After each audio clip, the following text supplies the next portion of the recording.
Good morning, Team Alabama. We are going to continue reading in the Lottery Rose, and we are ready for Chapter 2 today. Please find that on your Chromebook on page 19. Page 19, please. Georgie walked along the hot street, changed from the child who had never known hope for tomorrow into one who suddenly had gained not just hope, but a bright certainty within him, and it was delicious and sweet.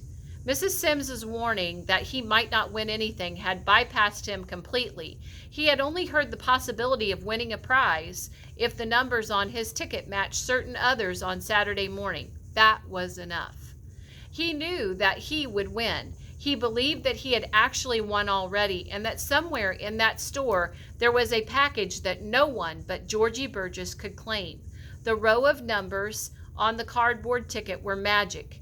They wouldn't fail him. He forgot about being hungry, and when his mother awakened fretfully upon his return and told him that she was too sick to bother with fixing a lunch for him, he set the can of beans aside for supper and got out of the apartment as quickly as he could. There was a park a few blocks away with a lagoon shaded on one side by a cluster of Australian pines where he could be alone with his ticket and its magic numbers.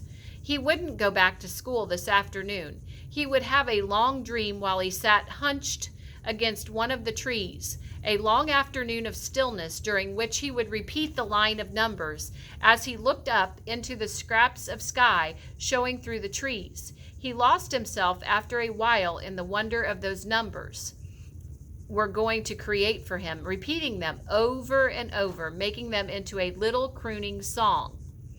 8662-71-4923.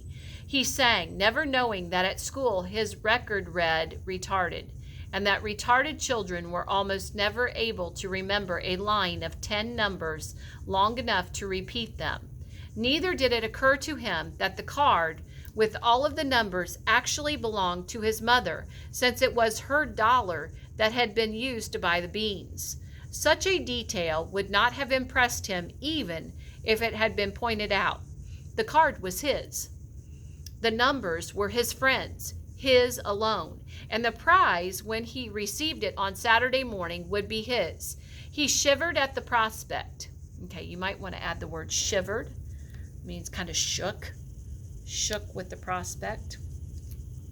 What kind of prize it would be didn't really matter anything. A prize could be anything. Winning it with numbers that were his, numbers from his own particular scrap of cardboard, numbers that nobody else in the entire city could claim, that was a prospect that made his dream as bright as the sunlit pages in his flower book. He closed his eyes and drew his dream close about him, burrowing into it as he burrowed under the sheet on his bed at night, to find a feeling of safety and peace. Burrowed means like hunkered down or got down. He kind of crawled into a little cocoon. It was not long, however, until problems began to take shape in his mind and his dreams became troubled. Steve would be sure to scream that Georgie was a thief and had stolen the prize from some neighborhood store.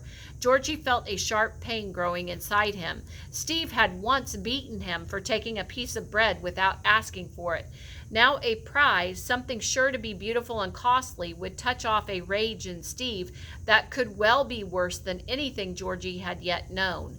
He began to feel sick. The beating would be bad enough, but Steve would either destroy the prize or keep it for himself. He had killed a kitten that Georgie once carried home.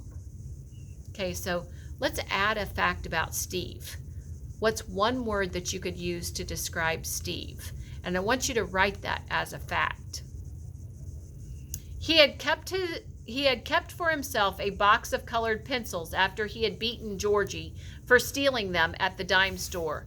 To win a prize and then to have Steve take it from him would be unbearable. Georgie's face was anxious and drawn by the time evening came and he prepared to go home. He looked like a small old man, hopeless with worry.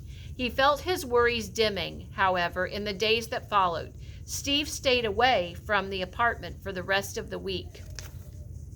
And and that in itself lifted some of the terror from Georgie's life, giving him hope that he could do something with his prize on Saturday without either his mother or Steve knowing anything about it.